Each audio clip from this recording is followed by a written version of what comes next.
Nasakmit atol sa joint operation sa kapulisan ug militar ang mga gamit panggubat sa ilang gitarget nga sakop sa Abu Sayyaf Group didto sa Sitio Oval, Barangay Tipo-Tipo proper.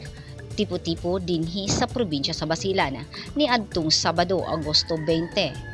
Sa taho sa Army ug sa PNP nakamatikod kuno sa ilang pagduol ang target nga giilang si Tawakil Bayali alias Jaber.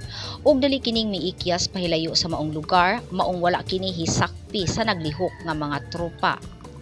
Atol sa paghawan sa gihisgotang lugar, nakit-an sa mga personahe sa 39th Explosive Ordnance Disposal Team ang usa ka M79 grenade launcher, usa ka 40mm WP nga bala, duha ka rifle grenade, tulo ka fragmentary grenade ug 72 ka mga bala sa kalibre 30 nga bala ug gidala kini sa 18th Infantry Battalion Headquarters alang sa tukmang disposasyon. Matod pa ni Lieutenant General Alfredo Rosario Jr., ang commander sa Western Mindanao Command, nga ila kunong gipakusgan ang ilang intelligence operation aron masubay ang nahabilin nga mga miyembro sa Abu Sayyaf Group. Gipaligon daw usab nila ang ilang kolaborasyon sa ilang mga kauban gikan sa PNP ug uban pang mga ahensya sa seguridad aron masiguro ang malampuson nga pagpahigayon sa mga operasyon sa pagpatuman sa balaod. Sa laing bahin, gipasidunggan karon sa 101st Infantry Brigade ug 64th Infantry Battalion ang ilang giingong kadaugan ug mga maayong hinimuan pinaagi sa paghatag og significant accomplishment streamer. Mismong si Army Commanding General Lieutenant General Romeo Browner Jr.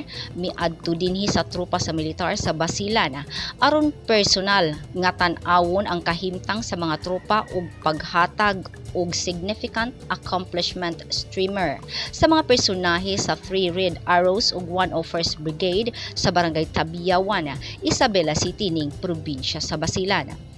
Sa iyang talk to the troops, gidayig sa Commanding General sa Philippine Army ang paningkamot sa 101st Brigade ug sa tanang operational controls o OPCON units niini sa pagpatunhay sa kalinaw ug kahapsay sa Basilan. Matod usab ni Lieutenant General Browner nga dunay importanteng papel ang lain-laing sektor ug stakeholders sa pagpreserbar sa kagawasan ug kalinaw sa probinsya. Gipahinumduman usab ni Lieutenant General Browner ang mga tropa sa pagpadayon sa kasamtangan nga misyon ug ipadayon ang kainit sa ilang mga kasing-kasing ug pagtinguha sa pag-alagad sa nasod nga may integridad ug pagpakabana alang sa uban. Grace Alcunaba, Newsline Philippines, Province of Basilan. Stay safe.